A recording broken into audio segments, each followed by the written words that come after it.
Sanmonani Dumelang. Welcome to another episode of QATAR2022 with myself, QATAR2022.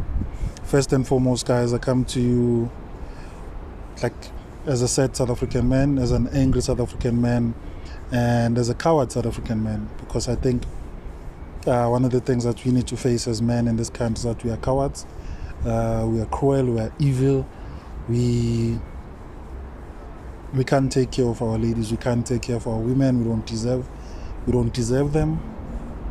It just makes me angry.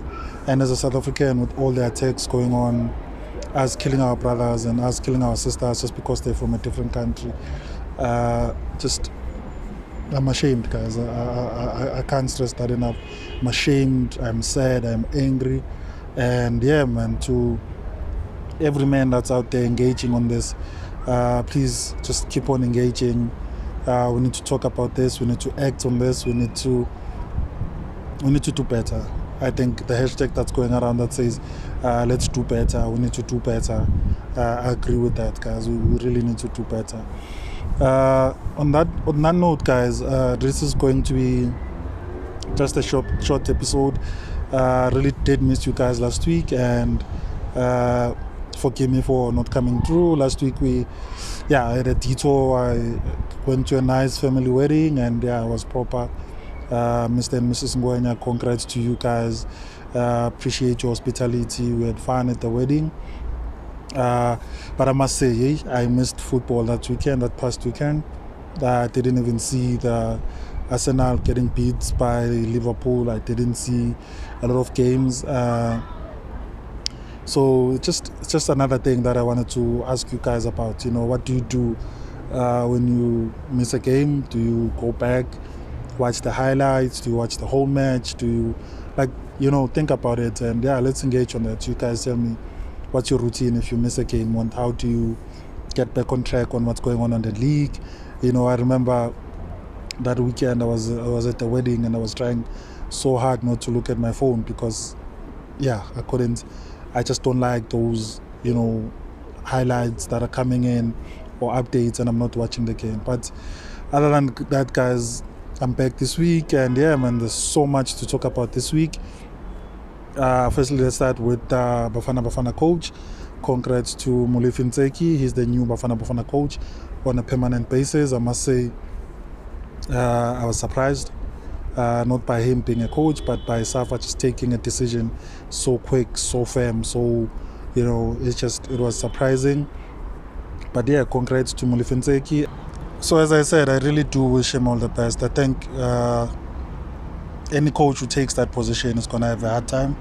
Any coach who takes that position has a lot of pressure on their hands, on their shoulders. And I think it's on us, guys, to just support and see. Wait for the results before we can blame. Wait for the results before we can celebrate. This is a hard, tough position, But having said that, I would like to, just understand his thinking, his reasoning. And in one of the interviews I listened to yesterday, I thought we were going to get to that question, but he's new, he has a lot of interviews and all of that. I wanted to know why he chose Atazwane, why he chose Trotmoloto as people who are going to support him.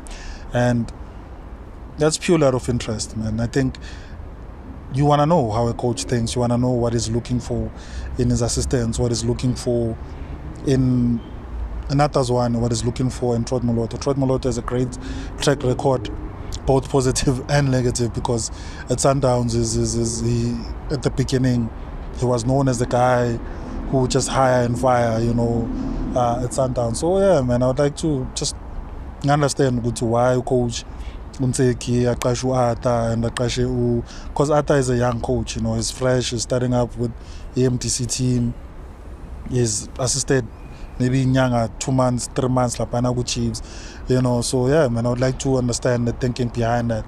But other than that, for me, support the man, give him all the support, until he messes up, then I won't be supporting, because we don't take mess ups. And to be clear, mess up is not a lose, guys.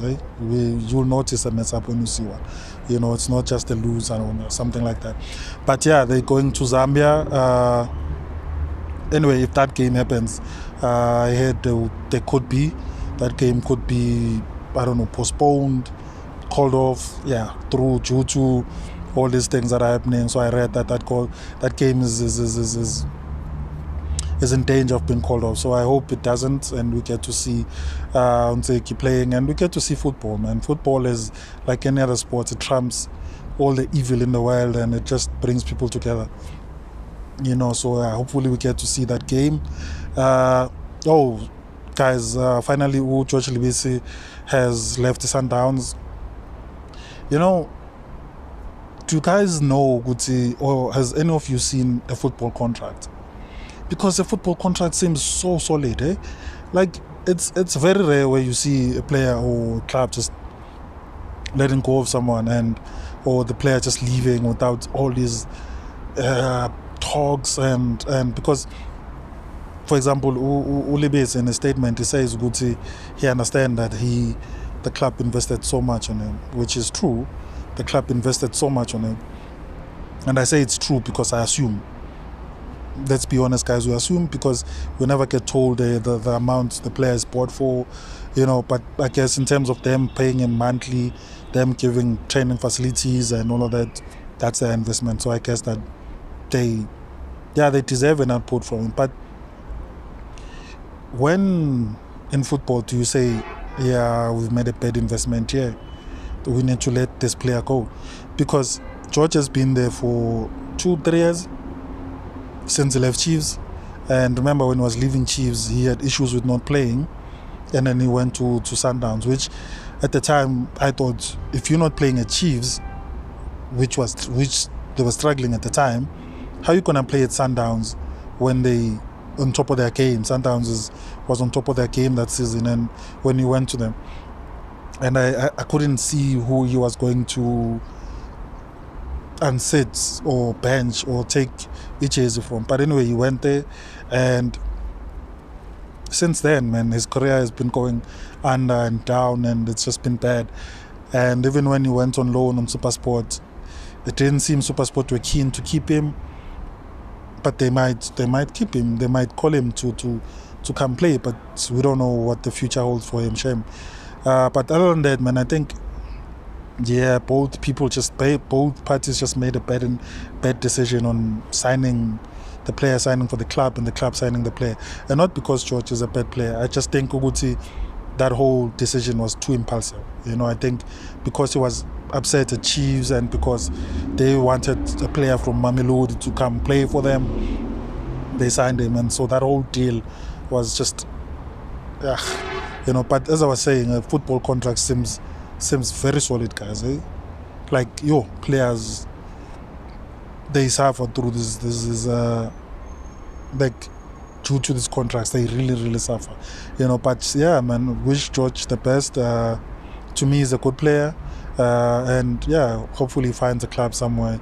But also, there's a couple of players that apparently they were not registered to play in the PSL, which is that was sad, man. How are you in the club and you sign to play in the first team, but you're not registered to play the season?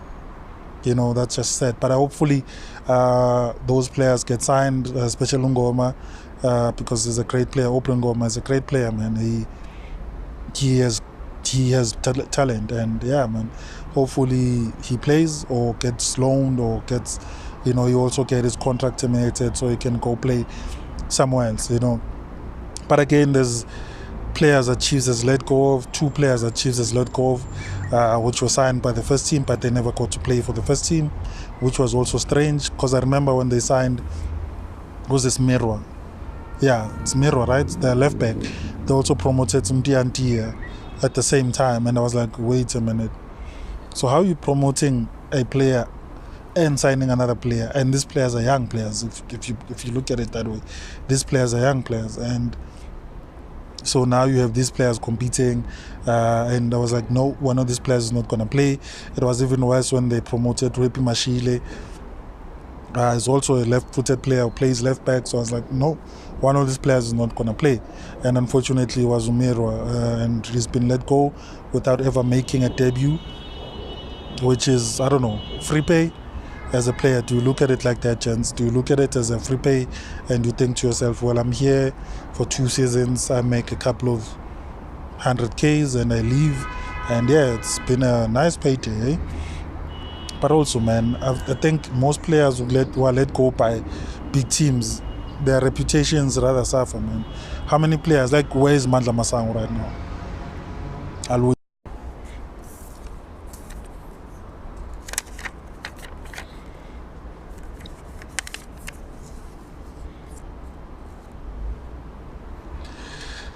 Yeah, so I was in 2009. Firstly, I was working there as a volunteer for the LOC. I was also at the 2010 World Cup. Both great experiences, guys. I had great times on both occasions. Got to be on the pitch. In the 2009, I was on the pitch a lot. We're media guys, so when I was on the pitch, I would be there. You know where the cameraman sits, right? So we would just be there to make sure they have everything. Where the media guys sit in the pitch, with their laptops, would make sure they had plugs, they had everything that they needed, team sheets, first half team sheets, any subs and anything like that. Yeah, I was one of those guys who was running around just on the sidelines, and I got to experience a lot, man. I think great experience. Got to meet a lot of people. Some of them have gone on to, or most of them have gone on to do great things in the media. Some of them are on radio, some of them are making television, some of them are politics. Wow, man, what? Got to meet a lot of people during that time. But the reason why I'm bringing this up is that I saw the QATAR2022 emblem is going to come up soon. It's going to come out soon, so they will be announcing the 2022 Qatar emblem for the World Cup. And before they were doing that, they will also announce what's been the greatest, or what's been the most beautiful, or the most well-looking, I don't know, yeah, but one of the best emblems so far in the World Cup history. And it's insane to see that South African logo or South African emblem is up there. You know, our World Cup emblem is up there, man, which is great to see. You know, whoever designed that emblem, big ups to you. Whoever commissioned it, big ups to you. Whoever approved it, big ups to you. You know, to see our country being represented that way, or being remembered that way. Because I remember after the World Cup, people were saying that this is one of the most remarkable or most rememberable World Cups they've ever been to. So yeah, man, big ups to our country. You know, positive vibes and positive things. But guys, as I said, this was going to be net a short, you know, communication, engagement, talk, ringers, and all of that. A couple of things I wanted to give you guys an update since my last episode. Morocco Swallows are now called Morocco Swallows. Big ups to that. SABC now is going to broadcast PSL games, so big up to that. And on that same breath, remember I said Mapenzela is now one of the talent guys. Is not gonna have work, but during the same time he's so open to go to Supersport. So he's at the Supersport. I think now he's just doing the MTC League, which is good, man. He's a talented guy, but he needs to earn his stripes, I guess, as well. And then yeah, did I not tell you guys about Mato? Right, he's back, he's fit, he's back, he's playing. He's also gotten a call up to the national team, and so that's also great, guys. Thank you so much for tuning in. Thank you so much for listening. I really appreciate your time, really appreciate your feedback, really appreciate the vibes that you guys are giving me. One last important thing, guys, before I forget. If you're a soccer fan and you watch soccer, you cannot be quiet and see all these superstars, African superstars who are in Europe, playing in Europe, be racially abused like this. You know, big up to Lukaku for coming out and calling out and saying this racial abuse should stop. And I also think as any football fan out there in the world, you cannot be quiet and supporting such nonsensical things. You know, at the beginning of the show I said we can do better, guys. We cannot be quiet and support all these racists, all these killers, all these rapists, and everyone who wants to bring negative vibes to our world. You know, we cannot be quiet about that. But anyway, Thank you for watching, guys, and we'll see you on the next episode. And yeah, man, thank you so much for the feedback. I really can't thank you guys enough. Sayonara. See you guys.